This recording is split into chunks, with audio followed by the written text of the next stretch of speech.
Live. Good morning and welcome to the second edition of Calaveras Grown live farm, garden, art tours, whatever we have available in our region. Here we are at Manzanita Ridge. This is one of our farming sites at Paloma Pollinators. We're actually in Amador County, and Calaveras Grown welcomes members from all of our neighboring counties to be part of our organization, sell at our farmers markets, selling at our upcoming mobile market, and we're going to be opening within the next couple weeks, have an online sales platform for your products. So it's just $50 to join Calaveras Grown. So you might think about that. But here we are today at the Kriletich family Manzanita Ridge farm here, and what we've got going on is forest stewardship. We're improving soil health.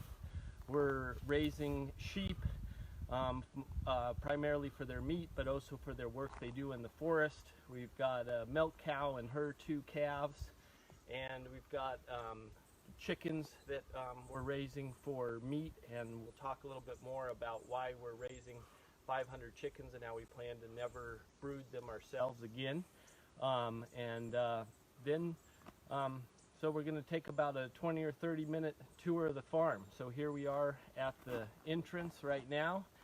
And we're going to start with just a little quick history of this region. Right now you still see a lot of trees, and we're in the shade here, and if we landed here 200 years ago, we would also be in the shade, but the trees would be a lot bigger, and we'd only have 5 to 7 of them per acre. And this would have been a pine and cedar forest, primarily. But then what happened, in 1848, 1849, all the miners from all over the world moved in here, and that was a pre-petroleum industrial process where they needed fuel. So they pretty much cut down every single tree in sight.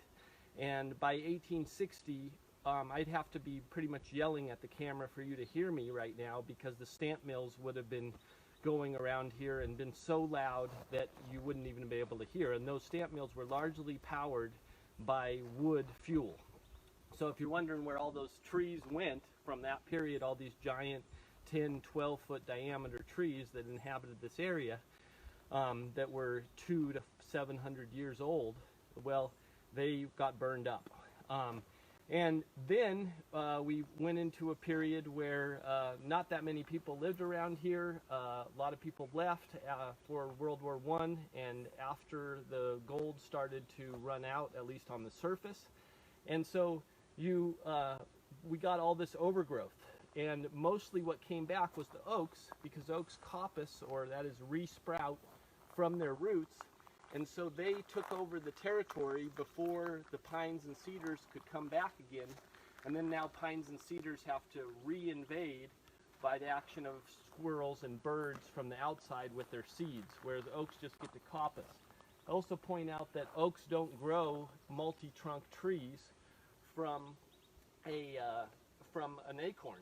That only happens if it's burned or cut off, and I'm sure we'll see more of that, and we all know of the numerous multi-trunk trees that are a big part of the fire danger in this area. So that's one of the things that we're working on. We're actually finishing up today here on the farm. We're finishing up the burn season, finishing the last few piles that we have to burn, to really keep reducing the fire danger. And we just keep pushing out every year, which also creates more forage for the animals, because we're working towards perennial grasses on the floor of widely spaced trees, but still shade everywhere, about a 70% canopy cover. Let's move in and check out the farm.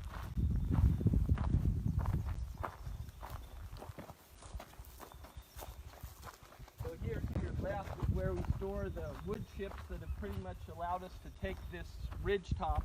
We're getting pretty low on them right now, but we apply between 200 and 1,000 cubic yards of wood chips to about a 3-acre garden and orchard area, ideally every year. So this is where that comes from, and And then on the right is actually, the animals were just in this paddock. They were in the paddock for about 3 days. There's about 100 sheep and 1 llama and their guardian dog that ate down this 1/4-acre paddock in about 2.5 days. That was standing about waist tall grass just 5 days ago. And then they moved on, and now we're moving them an electric fence throughout the garden area. So we got a little more burning to do down here where we've done some thinning.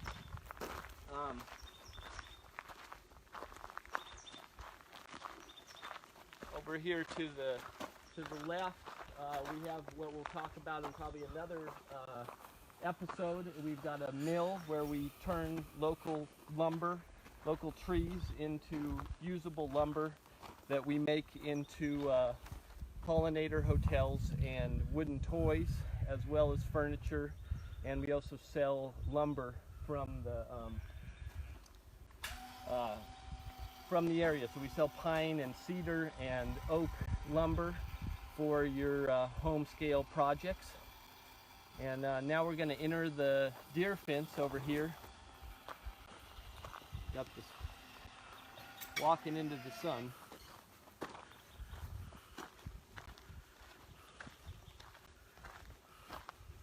Got a few beehives scattered around.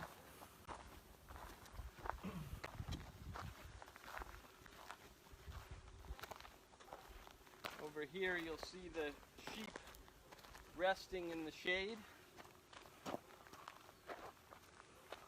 The paddock on the right side of the fence is where they just were 2 days ago. And we use this electric netting that's relatively easy to set up, and we'll probably be using that till about the end of the month of May when it gets too dry, which means it'll both be too dangerous for using it for fire safety, and it also will be ineffective because there's no moisture in the soil to ground it, and so the animals won't feel that electrical shock. So it really doesn't work in the summertime, but this time of year when we have a lot of green feed, we can move the animals into places where we don't have hard fencing, and therefore that's just the gate closing, the beep, and then move the animals into areas where we don't have hard fencing and use them to fertilize the ground, improve the soil health, eat some of the brush, and of course feed themselves and their babies. And they've been working hard since first light out eating. So it's time for a little break right now.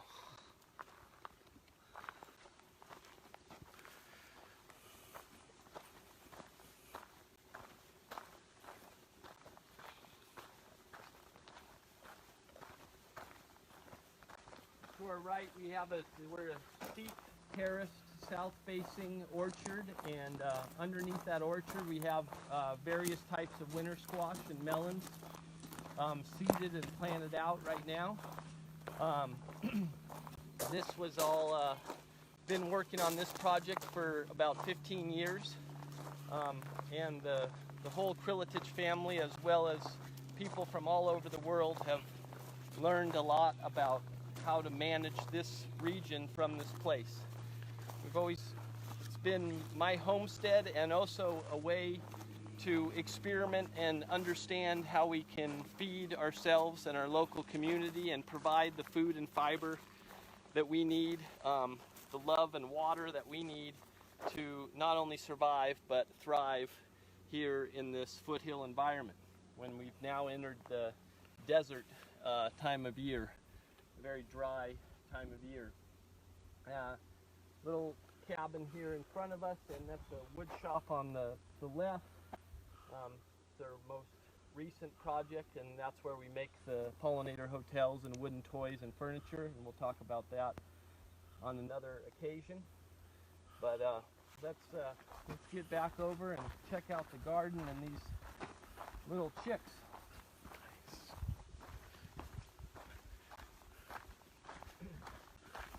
Here we got a pile of mulch. So we used that 1978 Chevy C60 dump truck to bring the mulch down here. drop it off, and then we spread it with both the bobcat and by moving it around with wheelbarrows and pitchforks.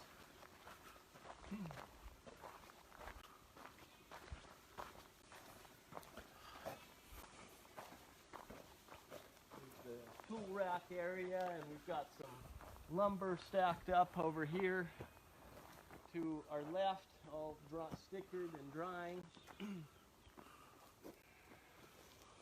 Right behind you here now, we got olive trees that shade the cabin in the summertime.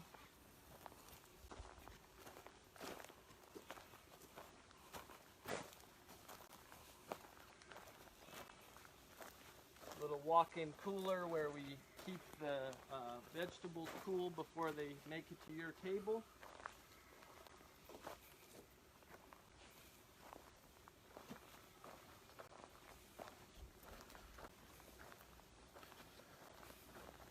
And here the main feature of our cooking system is this little cob oven where we cook all sorts of bread, wood-fired pizza, ribs, whatever it might be. Love to eat, and that's one of the main reasons that I've done this for most of my adult life, is because eating excellent food is a way of life, and I love it. There's a few ducks over here, and this fig, this is a Calmirna fig tree. This is green figs, and in about another 2 to 3 weeks, these figs are going to be ready for harvest and for us and possibly you to start enjoying. Very productive tree. We have a number of fig trees. Interesting thing about figs is that they're actually not a fruit, they're a flower. So what we think of as the fig fruit is actually the flower of the fruit, and that little hole on the end is where actually the fig wasp goes in there and pollinates the flower. So that hole isn't open yet because these flowers aren't open, but this bottom, this little lighter colored dot on the bottom here is where that flower is going to be open, and then the stamens and the pistils are located inside that. Here on the ground we got a few more melons and a few pepper plants to plant out still.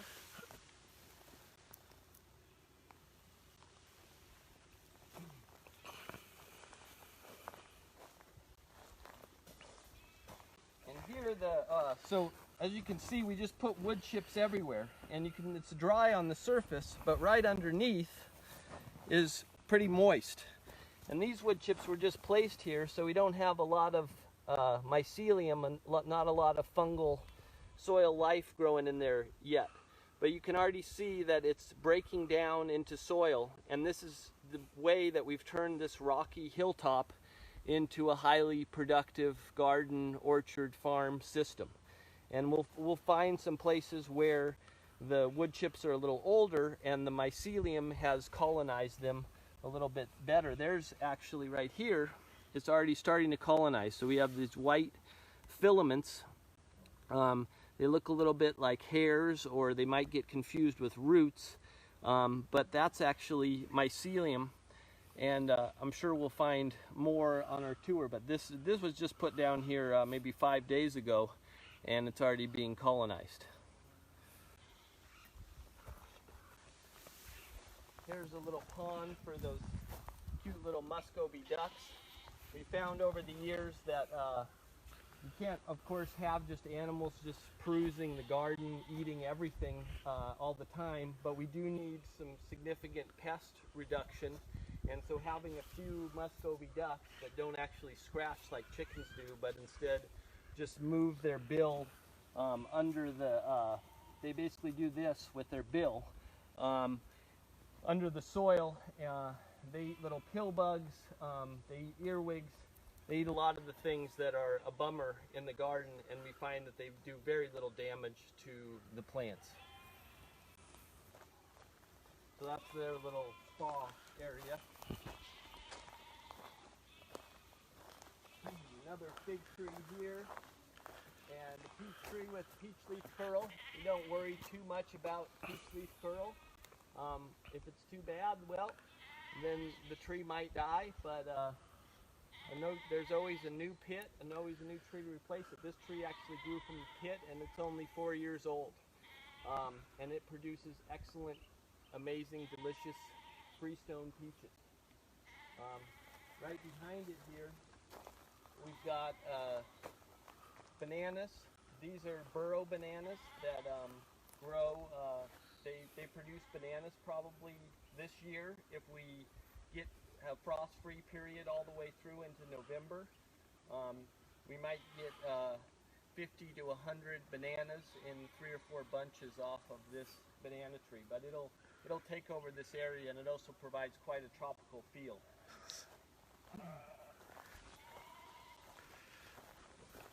Here we've got cucumbers coming up and underneath a trellis. They'll trellis up here, and we'll harvest the cucumbers from both inside and outside on that trellis.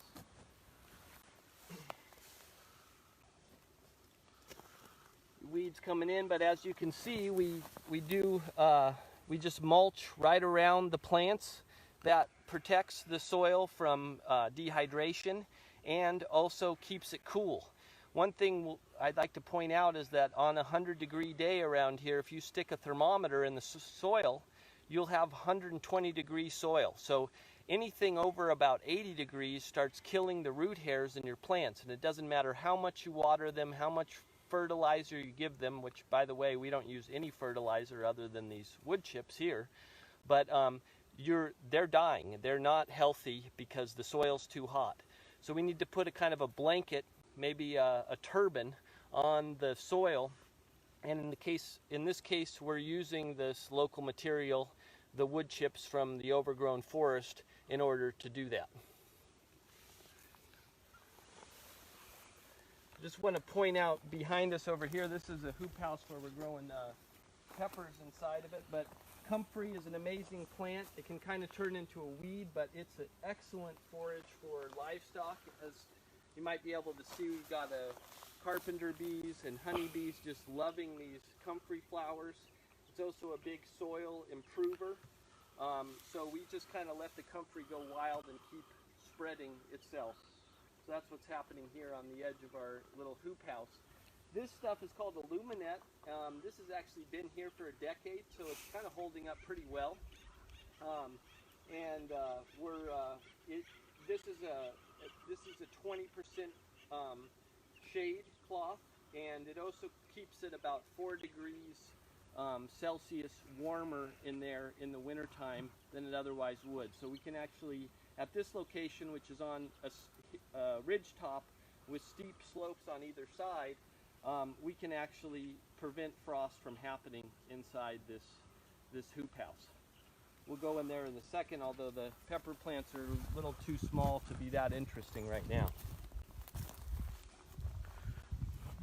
Over here we have the chickens, and they're too small to be kept in by their electric net so far. So they're pretty much just out and about, and they go back into their brooder at night. But what we're doing here, we're raising 500 chickens, and people have asked me, well, isn't that a little beyond the scale that you normally operate at, Sean? And I say, well, yes, but there's a lot of reasons to do this. One, it's not really any harder to have 500 chickens than it is to have 50. And two, what we're going to get to do is actually choose the friendliest ones and keep those back. So we'll keep about 100 of them back as layers so that we never have to order chickens through the mail again. And we'll keep the friendliest ones, so we've actually done some unnatural selection and kept the ones that are more interested in being around humans and serving us with their eggs and their meat and their manure. This is their little watering system, so we fill up this blue tank with water, and that provides us with a very low pressure water in the system, and then they just hit these little Lixits, or I guess that's a brand name, but they basically just stick that little metal thing on the bottom of these red emitters, and that gives them a little water. And they're enjoying that today. As soon as they're large enough to be contained within this net, then we'll, which will probably be in about 3 or 4 days, then we'll start moving these nets. We have several of these nets, and we'll move these nets daily so that they get new forage every day. So they're eating a little bit of food, we're feeding them worms, and then they're getting whatever else they can find from inside this, well, inside and outside. They don't really care about the net right now because they're just too small to care about. But they sure do like being outside. They're happy, healthy chickens, and the ones that are less friendly, we'll butcher those and eat those and offer those for sale. And the ones that are friendlier, those will be to create the next generation of our poultry project.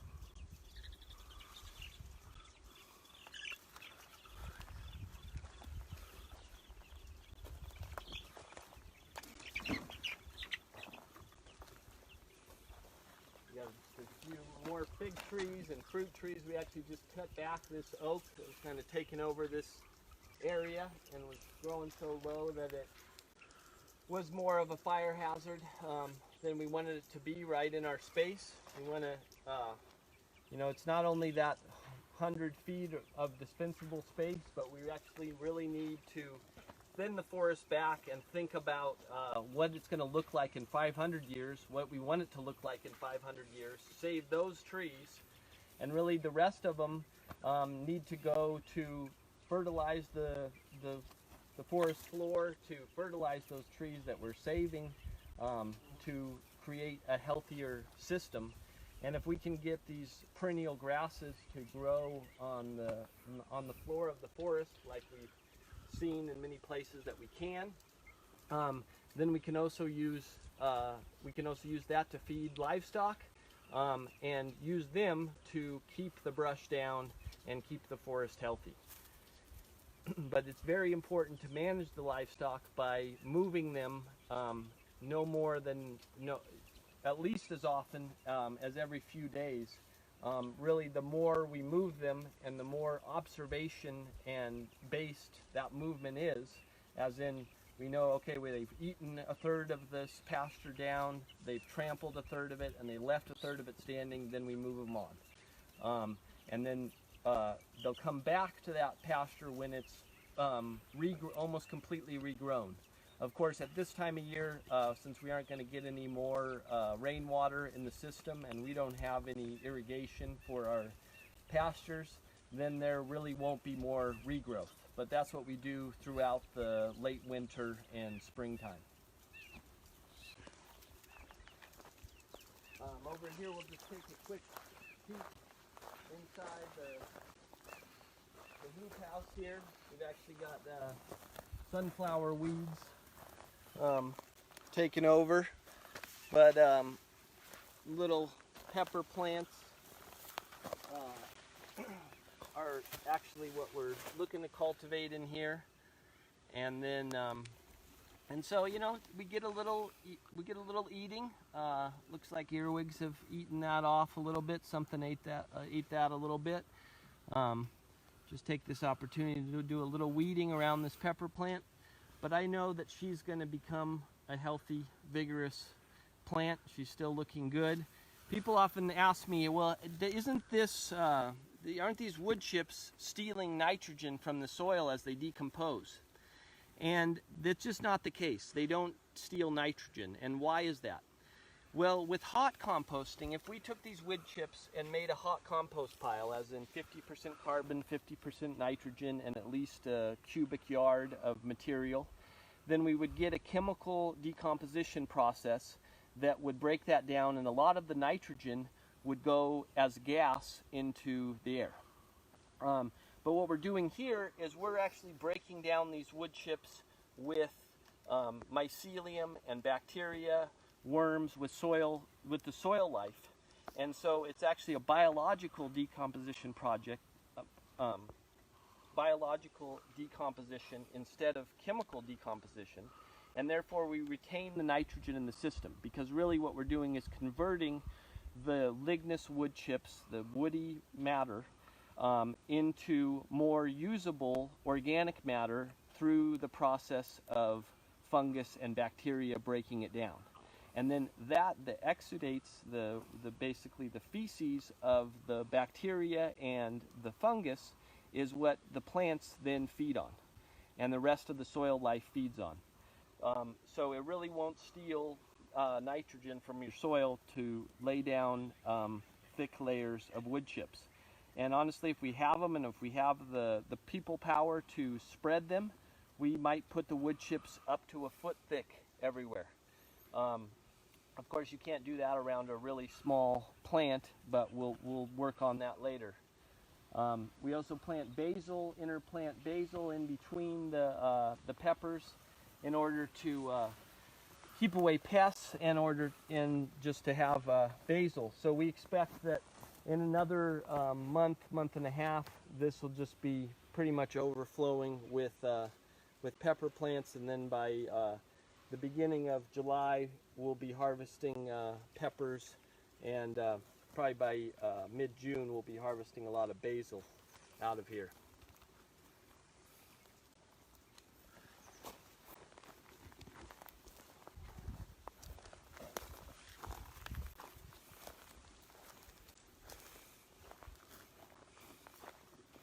Over here on this trellis, we got a few hops growing. Those are nice for cheese and, of course, as an additive for beer. We want to see some of the forest work that's happening right now. So today, this last day that we're going to do burning here at Manzanita Ridge, we've got the crew working since early this morning on cleaning up over here. So we're thinning out the trees and taking out all the brush that was on the forest floor. Pretty exciting step to not only being safer, but to having more food for the animals, and just being better stewards of this place. So it's pretty exciting. Let's check it out.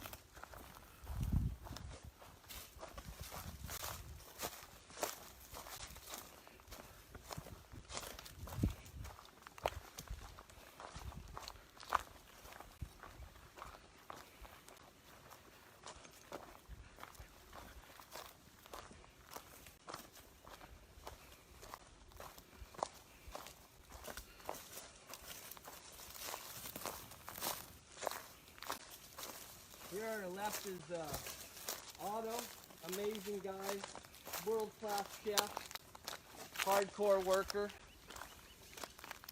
really a great guy. Gabby down below, kicking butt, moving dead brush into the burn piles. And then further down we have Ben and William working hard over here this morning. So the whole, not only myself and the Kriletich family, but the whole neighborhood thanks you four for working on this project, because this is keeping us all safer and the forest healthier, and we're working towards having a healthy forest for future generations to enjoy.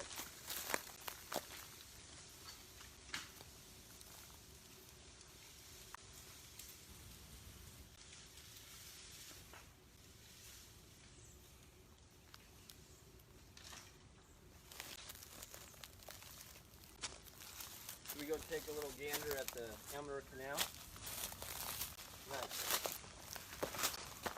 So the water for this project comes from the Amador Canal, which is taken out of the McQualmie River at the West Point powerhouse, and then comes down the West Point Tunnel to Lake Taboo, which is the holding pond essentially that feeds the Electra powerhouse.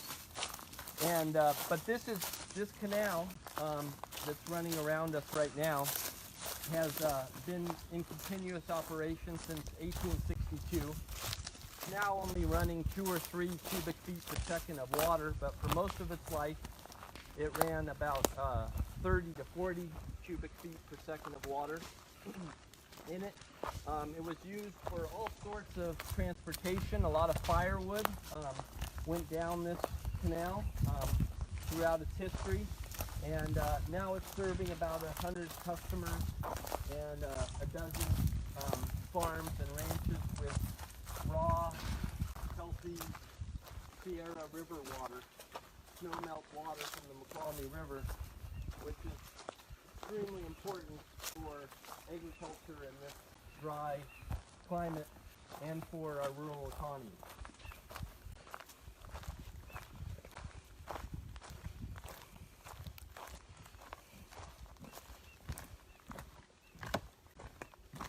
The canal is pretty amazing because it was done by hand in the 1850s and early 1860s, and engineered so perfectly that it drops about 1 foot per mile over its 26-mile length.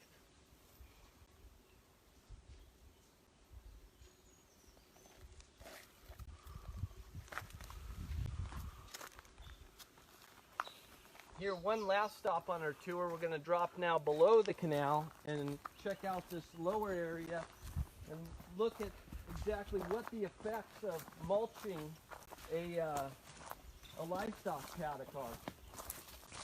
You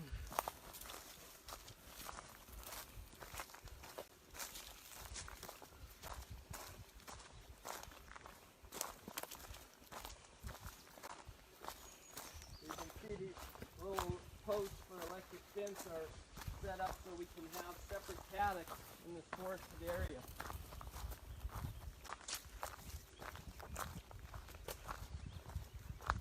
Oh boy. Now we're looking at inside the fence. We applied about a 6-inch layer of wood chips 6 years ago. And look at how much more grass grows inside there than outside there. That's really the only difference between in and out. So there's a pretty huge benefit to having that extra organic matter in the soil. And it's kind of a, well, it's kind of the opposite of a vicious cycle. It's a really positive cycle in that extra layer of organic matter then creates healthier soil, which then creates more grass, more flowers. Actually, the flowers are mostly just lost in here. There's several different types of clover. We've got dandelions. Inside this, we've got a lot of ryegrass growing in here, some 3-all and 4-all grasses as well. Also a few wheats, but basically there's the only difference between in and out here is that this had these wood chips applied 5 or 6 years ago, and out here did not. So there's a pretty big difference. And then because this has actually been eaten down inside here more recently than out here has. This was eaten down in here by the cows just about 3 weeks ago. So whereas this hasn't been actually touched this year. There's still forage here to eat. Of course, they can't eat the lupins, but the bees are loving those lupins, and we of course love the beauty of those flowers. Excuse me.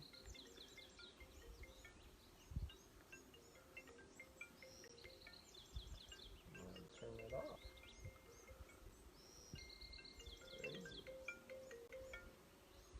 Okay, sorry about that. So that's here on this lower, what we call the lower garden paddock, and just to show you how amazing a wood chip application can be. You don't have to let it compost. You don't have to buy expensive compost. Just start chipping material or getting it from Asplund or Davy Tree or any of the tree trimming companies that are working along the power lines or working on forest stewardship, and there you go. You've got organic matter, which is future fertilizer for your soil, and just one application makes a huge difference. This is all, maybe if you're a livestock producer, this is all hay that you don't have to buy. So we're gonna walk back up the hill. What do you think, Wade? Is that pretty much a wrap on the tour? Great farm tour, I would say. Do you want to stand over here and maybe wrap it up? Great. So we'll come back Excellent. another time here to Manzanita Ridge, and I'm sure we'll also check out the operation in Paloma at some point and tour the honey house where we extract our honey, and look at some of the other aspects of the Paloma Pollinators operation. We'll also take another tour at a different time of the wood shop and the milling operation.